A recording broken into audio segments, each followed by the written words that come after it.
Hello, how there? My name is Laolu Akonde and you are on to Inside Sources.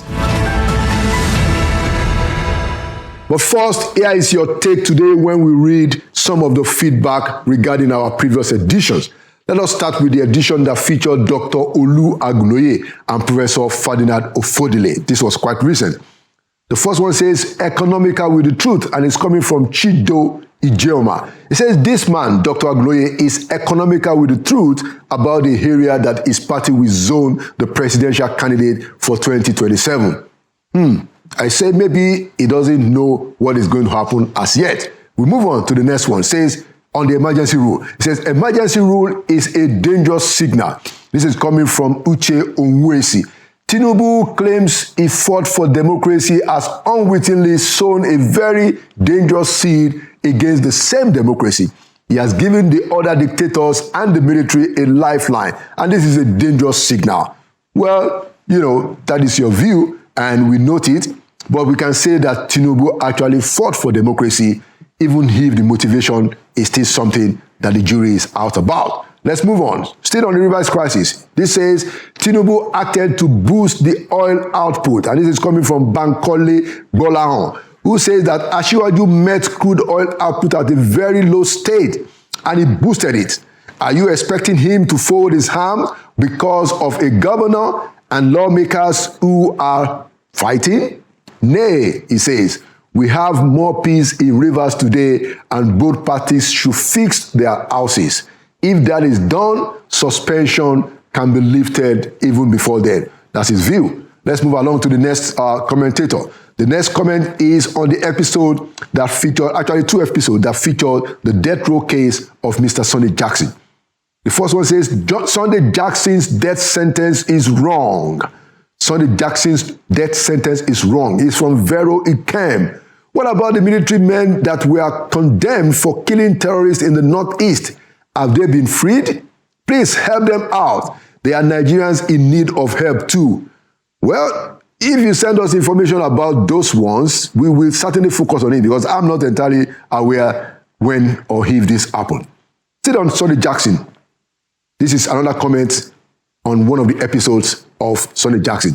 He says, it's a biased judgment. It's a biased judgment. This is from AFAP Farms. As a farmer, I have witnessed and experienced this herdsmen brutality and attacks with loss of property. This is a biased judgment by the justice system.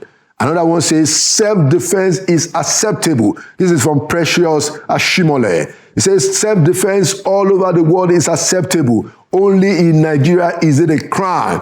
Another one still on the death row case says, unbelievable injustice. This is from Chris Ola. It says, unbelievable injustice. How many Fulani elders have been arrested and convicted of murdering innocent farmers since 2015? I'm sure that there are some, I believe that. And then we have comments on the roundtable that we had last week, Sunday, on the rivers crisis. The first one says, Wike needs a large heart. And this is from Samuel Ilori. Mr. Wike needs to learn from the president. He should have a large heart if he wants to be a godfather for a long while. He needs to forgive Fubara and bring him and the lawmakers together, or else history will not be kind to him. Whatever anyone can say about Mr. Tinubu, that's the president, history will be kind to him because he has a large heart, he forgives easily, and he has produced a number of leaders. Okay, now we move to the edition where General Ishola Williams reacted to IBB's recent book. The first one says to the general, write the book, General. And this is coming from Obi Nomere. He says, General Ishola Williams should write a book on this story. It will be an instant bestseller worldwide. Yet another one says, preserve the knowledge. This is from Olu Daniel, still on the general. It says, generals like him should be preserved and studied to ensure that his astute knowledge does not go with him. He obviously knows a lot and has quite a brilliant mind at his age. Kudos. And now we go to the edition that featured Mr. Fela Durotoye. This one says, we have rulers and not leaders. It's coming from Truth Unchained. He says, this is a beautiful interview. I may have past reservation on Fela Durotoye, but his interview here on Inside Sources resonates with me, especially his talk about leadership and rulership. I am surprised he mentioned exactly what I had observed for a long time now. I had always described Nigeria's political elites as rulers and not leaders. And finally, let us all wish Mr. President Bola Ahmed Tinubu a happy 73rd birthday. That was yesterday. Although we will raise our voices when we believe that it is critical for the promotion of good governance, but yet we believe and we look forward to President Bola Ahmed Tinubu becoming by far the most consequential president of our country to date. That is still possible because there is still enough time, Mr. President. Many happy returns of the day to you. And also we wish all our Muslim brethren Ramadan Kareem. And there you have it. Inside Sources will be right back. Welcome back to Inside Sources. Today, as we continue our conversation on the future of Nigeria, I have an eminent Nigerian politician, a lawyer, a distinguished lawyer, a leader in the Social Democratic Party, and he was the presidential candidate of the party in 2023. I'd like to welcome to Inside Sources Prince Adewale Adebayo. Prince, you're welcome to Inside Sources. It's a pleasure to see you, Lalu. And thank you so much for coming. Thank you, and God bless Nigeria. Thank you so much. Thank you so much. So nobody studied around the future of the country, that if you look at where Nigeria is today, you know, do you think that we are heading to that future that all of us believe is the destiny of our country? The future of the country is great. And every day, the hope of the country being a developed medium power and Africa's superpower and black people's pride is getting brighter every day. What is happening is that a new generation is rising that is facing the arc of greatness. Of course, being pulled back by old habits and those who were used to perambulating. But this is a generation now that is trying to get to a better place because we now know what we need to do. We now know how to do it. We now know the kind of people who can do it. What we just need to do now is to start doing those things. So I think the future of the country is bright. Our challenges are now very clear. We know that we have to eradicate insecurity and poverty. We have to reconcile our people.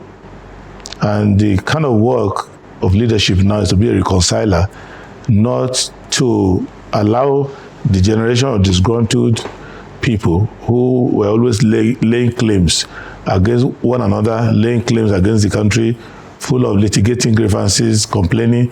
We want to bring together a leadership that is out to self-sacrifice and sublimate, subdue their own personal, ethnic, religious, sectional interests and try to reconcile the country so that we can face the challenges of the new generation. That's where we are now. Okay, thank you. Thank you for those opening comments, you know, and you said quite a few things. You know, I like your optimism, by the way, you know, but, you know, you are frank enough to say that the challenges are there. So if we look at those challenges, for instance, the challenge of insecurity, you know, quite a big one. And then in my view, you know, poverty. Poverty is a serious problem. It has even reduced our people. Politicians are able to weaponize poverty to put our people down. Now, the question I'd like to ask you is that, what do you think is responsible for the persistence of this problem, especially insecurity? Why is it that we're not able to sort out this problem that has become a real cancer, you know, in several years?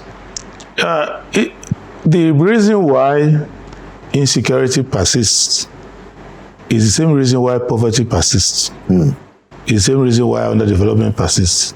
It's money. The political class, especially those who find themselves in government, have conspired against the people to make money out of the misfortune of the people. There is a capitalist system and a modern liberal economy is designed around that you create value. You have an open market, with some regulation depending on your philosophy. Right. And you create a level playing ground, and you create a market. People come, and if you see anybody who is with some wealth, you can say, oh yes, he made the money in the stock market, he made the money practicing the profession, he made the money through talent and sports and all of that. But there's no great country where people make money through government. Where you will say, yeah, this person was poor before, but because he took this government position, he's now wealthy. So what is happening is that we have been producing people who come into politics or public life, either as average people or as paupers, and once they occupy public office or a public office or public offices, they try to now make so much money and perpetuate themselves in government. There was a turning point the last 15, 20 years where they now started making money out of insecurity. And now, if you study, even if you go to interact with people in the military profession, you will see the retirement profile of generals and senior military officers, rednecks, that retired under Obasanjo. And then you see those who retired under subsequent government. As you come closer and closer to the present day, retirees are richer and richer. So, and that is where you will see one first evidence. If you look at the lifestyle of senior military people or those who are involved in our security apparatus, you will see that lifestyle of their family members and what you see all of that, you see the kind of thing they retire into. They don't retire into the university, retire into anything intellectual. Many are retiring to hotel business, some retire into funding politics. So it is clear, and from available government records, from judicial findings, from all sorts of things, you will see that there has been a convergence of a military criminal complex. It is not like you had under Eisenhower, where you have a military industrial complex. What we have now is a military criminal complex where we don't have any industry to show for it. No industry to show for it. You only see that there's a convergence between those who commit crimes and those who are supposed to stop crime. So the question I want to ask you, as somebody who ran in 2023, is that, in your view, why do you think the people who end up as number one, the president, why do you think they have been incapable of putting a stop to this thing? The reason is that before you can be president of a country, you have to leave your presidency in your head first. Because the world is as you see it. And even in this studio, you and I don't see this studio the same way. Where you're facing is not where I'm facing. True. And many of the people, when they express the reasons why they want to be president, you can get some Freudian slip into a psychoanalytical insight into why they want to be president. When someone says, for example, let me start from the most recent evidence. Someone say, Emilokon, it is my turn. If you psychoanalyze that, even if you were to have a daughter who you want to give out in marriage, and someone wants to ask for your daughter's hand in marriage, and it comes to your house and says, your daughter, I'm entitled to her, it's my turn. You're going to say, your turn based on what? So you have to tell the country your understanding of the problems of the country and where you think the solutions are, who you think you can work with, and you sell your idea with a timeline of what you will do for the country. Because it's a plural system, another person will come and also tell you where he thinks the problem is. So Nigeria is like a broken down vehicle. And one mechanic will say, I think the problem is with the transmission. Okay. And this is my reason why I think the problem is with the transmission. If you give me $1 million and I fix the transition, you will see that it will start working in 3 days. Another person says, it's not a transition problem. This car has an electrical problem. And I will give you the reason. So then the voters have to decide, okay, do we follow the man who wants to fix the transmission, or the one who wants to fix the electricity? But the man who says, hey, it's my turn to drive this car. People who have no vision for the country, who just find out that certain interests, there are 3 types of interests we find in politics in Nigeria. you have the status quo interest. There are those who assume that if anything changes, they are going to lose. So whatever are the little privileges or advantages that they are used to enjoying, maybe access to people, protecting an unsustainable business model that with regulatory and legal changes, they will have to improve on their situation. So just like those who are selling generators, just imagine that if you have stable electricity, they will be business. In reality, it's not so, because from selling from generators, you can be selling transformers. True. You can be selling solar panels and all of that, but it won't change. Those who are used to stealing crude don't know that they will make more money if you have a petrochemical plant. So you go on like that. Land speculators believe that they can, if you have a proper land use management, that they can upgrade to become developers, but it just won't change. There is a second set of people who are just after money. So the same people wouldn't care whether you're under military rule or civilian rule or even foreign rule. It doesn't make a difference. What they just know is that they want to make money. They want to make money. Then you have the third set of people who are just bandwagon. Anybody who is in power, they follow, and because they have a very thin moral fiber, they have very poor philosophical foundation. So if you can't beat them, you join them. So those are the problems we have. But in reality, because of the enormity of the problem, and because of the fact that even among those who hijack power, the spoil is not enough now, because there is a demographic justice that we have to pay. Because when you have a country of 88 million, and a few people hold the hostage, and you are managing... Well, in our case, it's over 200. No, I'm saying, no, you started when you were like... then the population started growing and growing and growing. So the mere pressure is enough to let you know that, okay, you have to do something. Secondly, people who you have to patronize, and the country has to sustain without productivity, they live quite long. They are increasing in number. So the inner chamber itself becomes so congested that from time to time, problem bursts inside there. Is that the reason why the presidents that we've had have not been able to solve the problem? Because that's where we started, if you remember. Some of our presidents have solved some problems.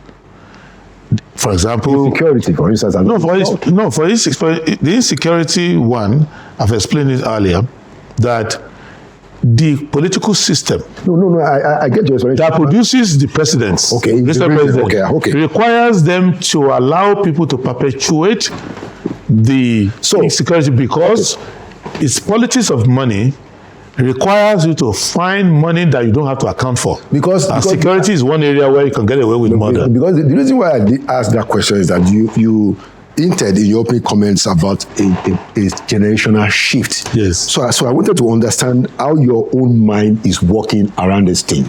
Because I was in the presidency for 8 years, and one of the things that I came out with is that, look, we're not going to get out of this problem. This problem of insecurity, this problem of corruption, this problem of poverty, whatever it is that is the real problems, except you have a number one who is very clear on what has to happen. And one of the things that must happen, in my view, is that the president must be courageous. If the president is not courageous, you can't solve these problems. Because, and based on what you have even said, some of the analysis, you need somebody who is willing to say, look, this is just enough. I'm not going to take this. And if you have a situation where people think that, it's turn by turn, I'm just going to go there, I'm going to do my thing, I'll try my best, but at least they will also say I'm former president. So in my own view, it will take somebody that is courageous. We have not had people of that kind of courage and patriotism. What I think is that first, the president must have moral fiber. Courage is not difficult to have. Armed robbers can courageously confront police and rob a bank. So courage is not the problem. Some of the things that they do is not only courageous, it's audacious. It's courage to do the right thing. Yeah, so you have to have a moral compass. The problems are not being solved, not because there isn't sufficient courage to solve them. There is no sufficient motivation to solve them. There is a concept of intention which for those who understand psychology, tension matters. If your intention is to sustain a fraudulent system, then you will make it look like I'm trying my best to stop it, but it's not stopping. But in reality, you are sustaining it, you are giving life to the problem. It's like, President, let me give an example, which is may not be maybe too not so clear, but you will see that in Rivers State, President Tinubu is making it look like it's difficult to resolve the issue. But it is not. He doesn't want to resolve it because it is politically advantageous. I'm giving that recent example. Same thing. So what do you think? Let's stay on that. Let me just go back. I will come back to what I'm saying is that when your politics is heavily based on money, when you enter the government, you need money to pay other people who help you. You need money to compensate yourself for your own personal investment and losses. You also need money to sustain yourself there because of lack of legitimacy. You also need money to return if you want to return. In all of these needs you have created for yourself, you want places where you can take money without trace. And insecurity, especially contrived insecurity, is one area where money can disappear. You can say, I spent 5 trillion chasing check out into the bushes. So nobody follow you there. But if you say, I spent 1 trillion on education, people say, where are the schools? So that's where the problem lies. But so you think that the Rivers crisis is, people trying to make money? No, well, maybe at lower level, but I'm saying that it is not hard to solve. If your friend's dog keeps barking at you each time you come to the house and almost biting you, start to suspect that your friend doesn't want you in his house because he knows how to keep his dog away. Yeah, he needs how to. And if he's not doing that, I mean, yes. So maybe he wants to visit, but he wants to make you a little uncomfortable. So what do you think the president would have done differently? Because he said that he didn't want to solve the problem. If in your own view, what should he have done that he didn't do in the case of Rivers? Both the governor and the minister of the FCT, who are the gladiators there, are under authority. And the minister is even more under authority. So, and the president is head of state. Anywhere there is crisis in the country, if the ambassador is fighting with his wife and they're going to strip each other naked on the street of Palermo or Milan, the president is a head of state problem now. So if there is a problem in Cherubim and Seraphim Church or Anglican Church, if it's going to be an issue that will embarrass the nation, it's head of state function. So what I see is an attempt to perpetuate the crisis, maybe for electoral or other advantages, but or to please persons who are in your power structure. The head of state knows what to do. Gag a minister, don't say a word. Focus on your job, which fairly to be fair, is you appear to be doing better than those who came before him recently. So focus on that and call the elders of the state.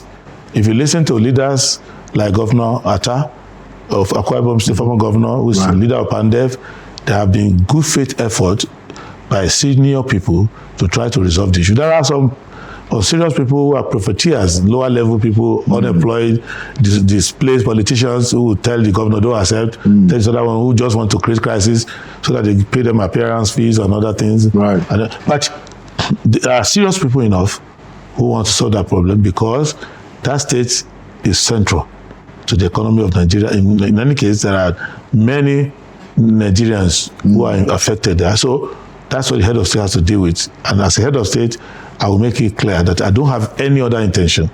I don't have any other purpose than to make sure that there's peace, order in that state. Okay, cool. I mean, let's move along.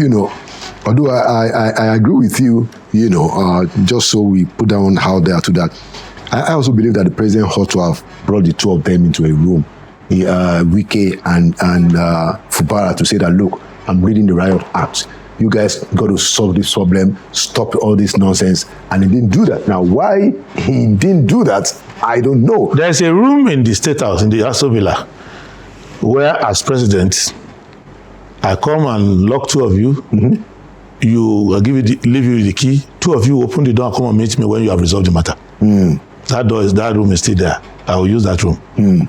Interesting point. All right, so let's come to SDP, because I wanted you to talk about what is happening in your party. You are the presidential candidate in 2023, and clearly you are the leader of the party, besides the national leaders also. Now, why do you think SDP is where all of them want to come to? Rufai has said he has joined. The people in the North, SDP said that, well, we haven't seen him. We hear that Atiku might be coming.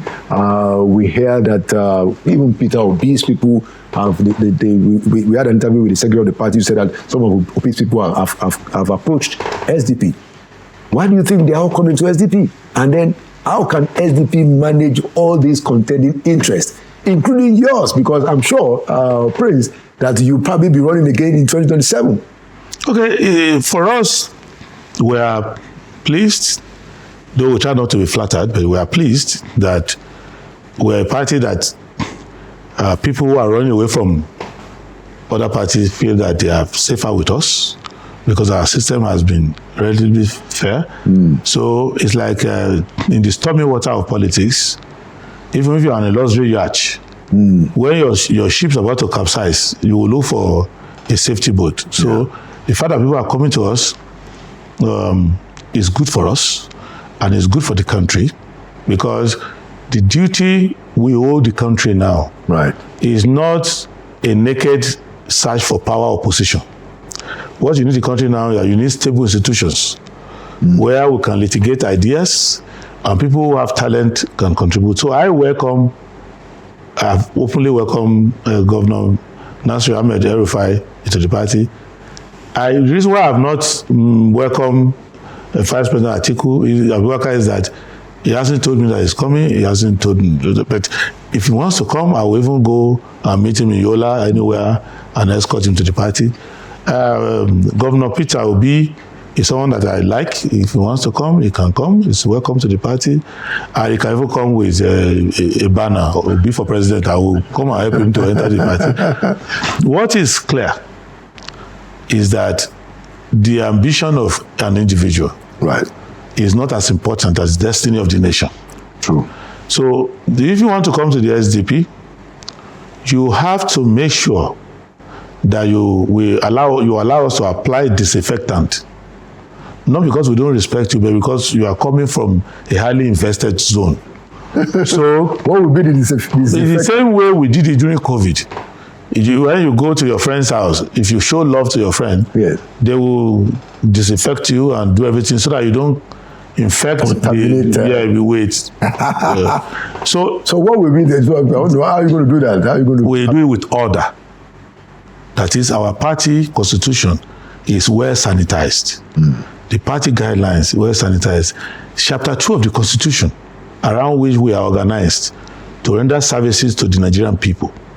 The quality of leadership that we want, the processes untainted by criminality, by bribery, by excessive use of money, like no issue of ethnicity, religionism, and all of that. If you come to that sanitized environment, many of the people who are struggling for position, doing parallel congresses, secretly going to register themselves unlawfully in the former party, because they themselves are telling us the calamities they were facing, where they are coming from. Each of them is talking about injustice. When Peter Obi left PDP, he said there's criminality and injustice there. El-Rufai is not shy to talk about his personal calamities, how they embarrassed him, and how they were to give him a position, they took it from him in a disrespectful way, and other things like that. They don't hold party meetings and stuff like that. Other people who are coming, Vice President Atiku Abubakar has his own issues about how he ran, and some people in his party did not support him. They formed this, that. So everybody who is coming, we sympathize with them. We know they've gone through a lot of trauma. But our job is to say, whatever your trauma is, leave it at the door, because this political party is not about politicians. It's about Nigerian people. Registration for membership is done at your ward level. Okay. So it is up to every member to read the constitution of the party. So 5,000 members cannot band together and say one person is not a member. If the member can prove that he went to the properly constituted ward Okay. Executive, he registered at the ward, he collected his card, his name is endorsed on the register, and he comes to the party. When INEC wants to ask who is a member of your party, they will ask the national secretary, who is the custodian, who is the chief registrar of the party. So, but we know that with leadership, you don't amplify disputes among your subordinates. Right. You don't, even the member who comes newly has a history of problem with his people, our duty is to reconcile everybody, because don't trust a political party that says that they will run the country if they cannot run themselves. True.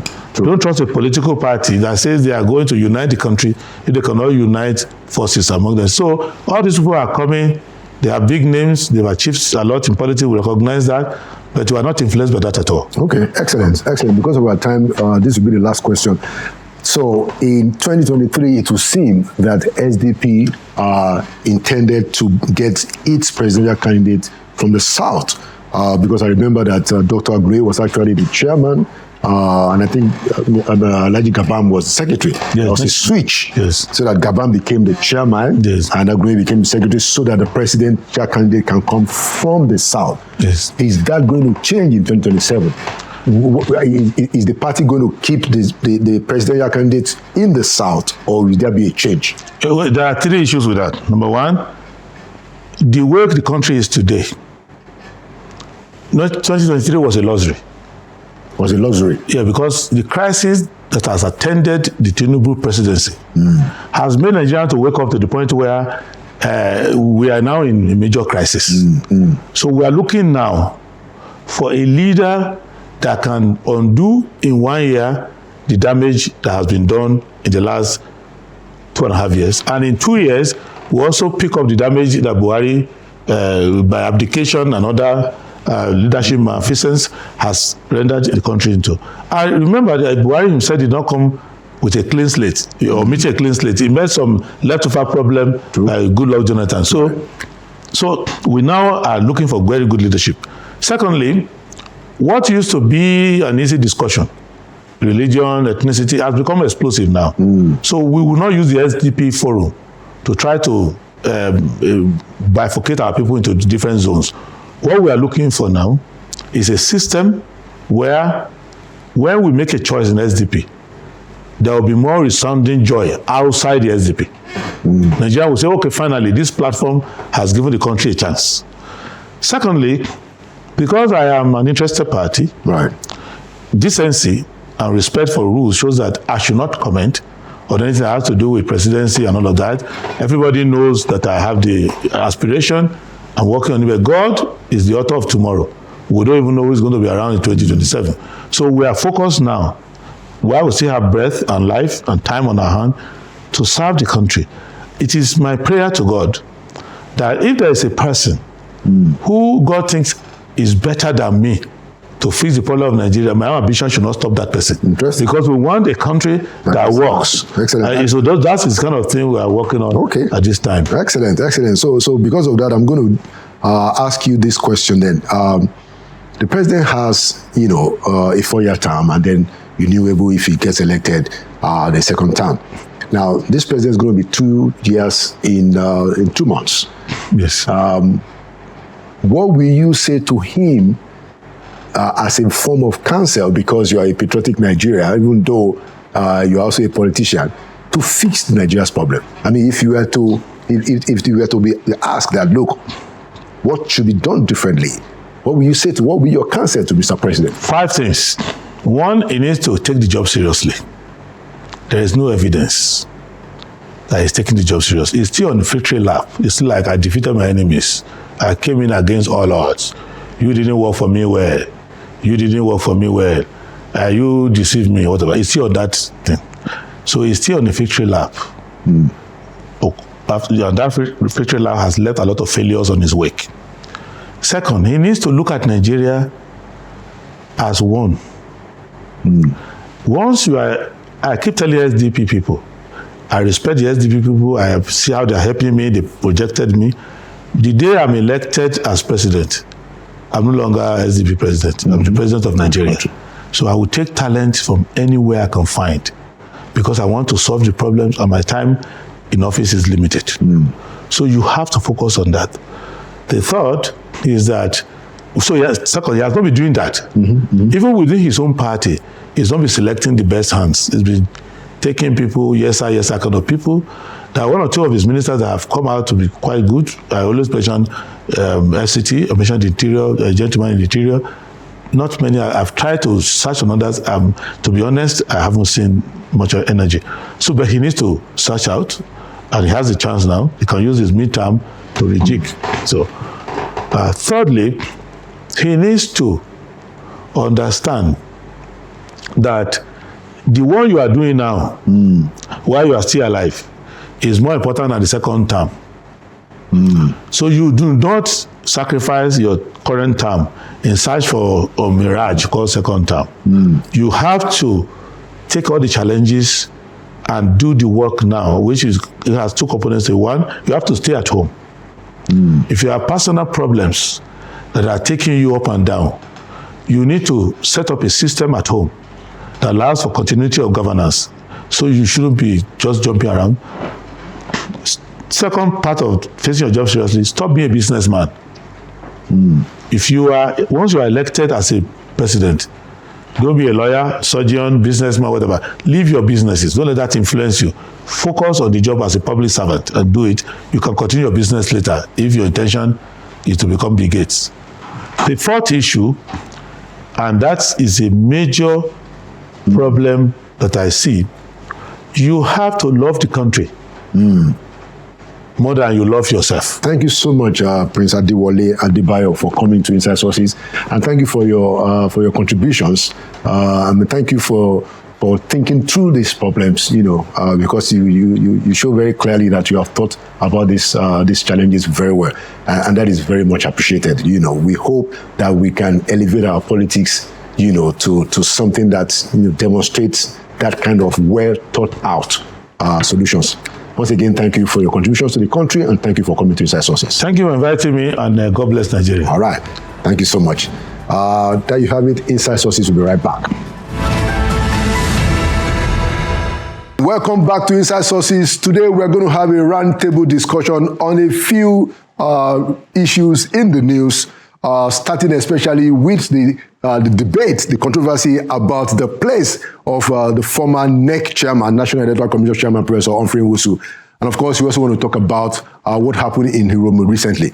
To join me in that conversation today, I have to my immediate right, Mr. Martin Oloja, former managing director of The Guardian, who is now a columnist. Mr. Martin, welcome back to Inside Sources. Yeah, thank you. All right. And to my far right is Mr. Etim, a retired banker and columnist, and who is also a former Guardian. So we have a Guardian mafia. All right. So welcome, Mr. Etim. Thank you. All right. So let's start. Mr. Oloja, this question of the right place of Professor Humphrey Nwosu. We saw in the National Assembly, I think specifically in the Senate, where Senator Baribe and quite a number of other senators thought that, look, we should declare this guy basically as a national hero for defending June 12. And of course, you saw that very spirited opposition from people like Senator Adiola, aka Yayi, saying that no. I mean, this guy, and even Senator Oshiomhole, so that this guy, if he had actually gone ahead, maybe we would have averted quite a bit of stuff. So where do you land, Mr. Roger, on this? It's still like the discussion on the latest book in the market. On the same issue. Yes. And I commented on it when it arose. It is still the same thing. I would like to say that whatever everybody is saying, as I said in that television interview, that it is like a tale told by an idiot, as Shakespeare would have put it, full of sound and fury, signifying that. So you know why? The election result, where is it? There is no doubt about the place of Professor Humphrey Nwosu. No doubt about that. He did well, but he didn't finish well. Some forces just conspired to destroy the work he had done. And so today, democracy would not have been where we were if that election result had been announced. It threatened to unify Nigeria. Yeah. And it just threatened. And I think the African Guardian used that word in the cover they did on it, threatened to unify Nigeria. Yeah, because you had MKO defeating Tofa in Kano. And also in Rivers, they Tofa defeated MKO in Rivers. In Rivers. So everything just happened like that. It was like that, but now they just told the story in a book. In chapter 12, which is still being debated, even while other things in the book have been ignored. But they are talking about the June 12th phenomenon, and which the professor Olatunji Dare just compiled a book. He even compiled a story that I wrote on June 12th. Those who signed away June 12th, that was published in the Guardian on Sunday in those days, like that. Diary of a debacle, still a debacle. So I think we don't need to just belabor this thing. If we want to honor Professor Humphrey Nwosu, we can honor him. But the abortion that happened to the election result itself is not something that we should be remembering. The man has died. He has written his own story. He wrote his own book. The account of what happened is not particularly different from what even the president at that time, the military president at that time, just talked about. I have no doubt in my mind that the man should be honored. But I think it should not be on a priority list at this time that we should ignore so many other weightier matters of the law.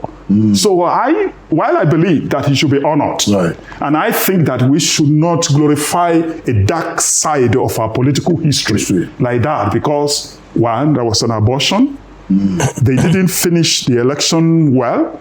They annulled the election. They said it was the best in our history. So, but when you look at some of the villains that have been honored, they even named some institutions after some villains in our country. On the other hand, I do not see any reason.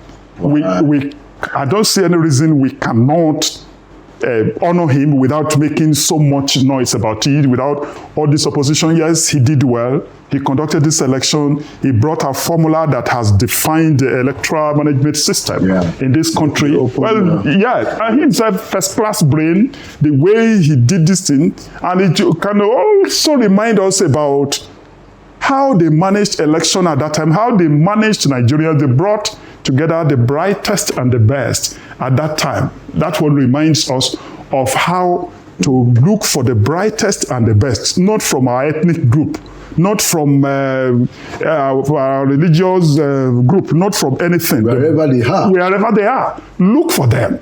And that is what, on the other hand, Professor Humphrey Nwosu represents in our system. He represents one of our brightest and one of our best.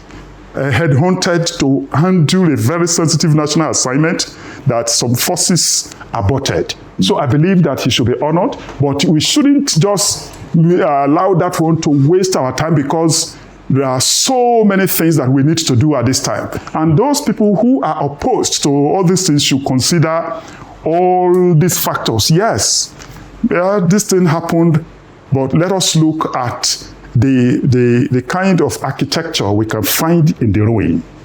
Interesting. Very, I like the way you put it. Find architecture in the ruin. Very, very interesting. Mr. Hettin, how do you land? Should Professor Nwosu, late, may he so rest in peace, should he be immortalized? Like Senator Baribe has said, or like Senator Adiola, he should not be immortalized because the results were aborted. He should be celebrated. He should be celebrated for the good job he did. And align myself with Martin's thoughts. He worked under very difficult circumstances, under a military rule that did not even want the elections in the first place to take place. They did not want it, but they deceived Nwosu. Nwosu worked very hard and bring up that election. Remember that before the election was held, there was ABN. sponsored Association for Better Nigeria, sponsored by the same military people to truncate the election. That was in Zeribe. That's right. That was in Zeribe. But Nwosu worked to circumvent that. And after that, there was the court judgment by Justice Ikpeme. Even then, who turns out to have emerged from Akwambo's chambers. and General Babangida said that he wasn't aware of that. It is people like Babangida who shouldn't even be celebrated. Nwosu should be honored for the risk he took, for the work he did, for devising option A4, and for the intellectual rigor he brought into our election management process. It's unfortunate that this controversy erupted just as the man was being buried. And my heart goes out to the family. As they were mourning him, as they were burying him, there was the argument, the debate in the National Assembly, denigrating him, actually. Very unfortunate. I think the president, the federal government should, at the right time, honor Professor Nwosu. But let's move on. So these Uromi killings, this is something that is very heart-rendering. If you see some of the videos, you have a number of Hausa, people coming from rivers going to Kano for the Ramadan. Something happened in Uromi. They were attacked, and very disgusting videos of how some of them were burnt. Martin, how do you respond to this? What's going on? Well, it's really very unfortunate that all these things keep happening, and you see the way our leaders are already reacting to this kind of thing. You can't blame them, but we need to advise them through this kind of platform that it's not a new thing. We didn't expect this kind of thing to happen like that, and some of these people, they are just going around the country. They say that they are calling on investors to come, that it is well with us. And they were moving from Port Harcourt to Kano. And then they want to go, and they got to this place because they were holding gun, and the people misunderstood them, vigilante group, which, vigilante group everywhere. You would say, why? Why? Because of the collapse of our own system. Where that most of the time our internal security operatives are overwhelmed and they can't cover the country like that. And then some of these subnational governments just resort to this vigilante group, and some of this, even in some parts of Southwest, you see Immortalising, and they are working. So I think that with our leaders everywhere at all levels, not one governor calling on the authorities in Nigeria, because the governor is part of the authorities in Nigeria. We're calling on the authorities in Nigeria to look into some of these things where our people are. We shouldn't be talking about our people like that. We should be talking about Nigerians anywhere. Nobody deserves to die anyhow like that. That way, anywhere in Nigeria, whether in Kano, whether in Port Harcourt or in Akure, anywhere. And I think that that incident was really very, very unfortunate at this time like that. We don't want to see that kind of thing. We see our leaders should put their, especially local leaders, the leaders in the state at local government level, and all those things like that. They should use this kind of thing. They should appease the families, the bereaved families like that. They should appease them, because if there is some reprisal from that part of the northern part of the country, the country will be up in flames. Up in flames. They will not be able to manage it. And I think that our leaders, even in their utterances, should be conflict sensitive. And at this time we are building peace, and we are celebrating democracies after almost 26 years now, unbroken. And I think all these kinds should not conspire to dent the image we are getting in the world. As we are sustaining democracy, yes, we are fighting development indices, not so remarkable, but then we are moving on. We are saying that we are able to use this kind of medium to advise our leaders, and they don't like it, but there's nothing they can do about it. And we'll continue to hold them to account, and we enjoy this kind of thing, and we want to enjoy peace building efforts all over the place. We want to enjoy peace for people to be able to bring investment to any part of the country. And you see what is happening. The biggest investor in the country is from Kano, and the investment, most of it is in the southwest. Yeah. So I think we should be celebrating this kind of thing, not to allow this incident, which is very unfortunate, to dent the image we are building. Even the other person like that, who is like a competitor to the greatest investor, Bua, it's also Kano. It's also from Kano. And the investment in Lagos, and I think we should celebrate this kind of thing. We shouldn't allow this kind of thing. So our leaders... Both of them even have investment in Edo. They have investment in Edo. What of cement? In fact, both of them. Both of them, yeah. In Edo. In Edo State, yes. Right. So I think that this is a very bad story. Our leaders should manage all these things, that the state assemblies that we are criticizing every day, they should look into some of this, not national assembly, there's a state assembly, there's a local government, and they should look at some of these things like that, because the way we see these state assemblies, we just feel that state assemblies are non-existent, that they are in the hand of the governors. They do not look at the power of representation that we have given them. They are our representatives at the state level. We shouldn't be expecting the people representing the area in the National Assembly to just say to be the first to arrive at the scene of incident like that, to investigate what happened, so that they themselves, they should be involved in peace building and conflict resolution. Situation. Good thing the president has said that there should be a full investigation, and that the people should be dealt with according to the law. But what do you think about how it is that our people have gotten to that stage of serious mutual suspicion, that will cause the kind of jungle justice, I think this comes from years. Actually, it's jungle injustice, because we don't know these people. It's not justice. But let's understand this. People have been suffering a lot in the hands of the so-called headsmen, no doubt, across the country, southern and northern Nigeria. Ordinary folks in their farms have been slaughtered. So when these people saw a lorry load of people who looked like headsmen with then guns, they took the laws into their hands. Very unfortunate. But they are coming with very bitter experiences. Again, very unfortunate. Two unfortunate situations.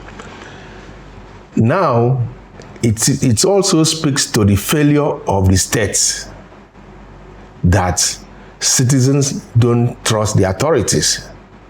Citizens are now protecting themselves in the form of vigilante, because the law enforcement authorities are either absent or very weak. Interesting. We should learn from this in many ways. We should learn from this. Number one, there is serious need for another level of policing in the country. And I really call for state police to replace the vigilantes. The police are well trained to deal with situations like this. If the police have seen those people, they would have taken them to the barracks, questioned them, debriefed them, and then punish them. Or determine what they really were. So we need state police as secondary level of policing to replace vigilantes. Vigilantes cannot help this country. Interesting. Very, very, very, very important point too, because and I think we're making a little bit of progress in terms of state police. Although we've not had updates, but at least the president have said they're going to do state police. They are considering it in the National Economic Council. But I think this kind of incident just tells us that we have to be very urgent. It has to be very urgent about. In fact, I'm surprised that the first bill that went to the National Assembly is tax reform. That should have been the first bill. We haven't got the elite consensus on state police. Elite consensus. While some people why some people, this elite, why some of them believe that we need it, some people do not trust some other people. They feel that if you give these governors, some of the governors that are behaving this way, Give them the power. if you give them the power Over police. that What would they do? but we cannot continue to use this example to deny. We have to start something.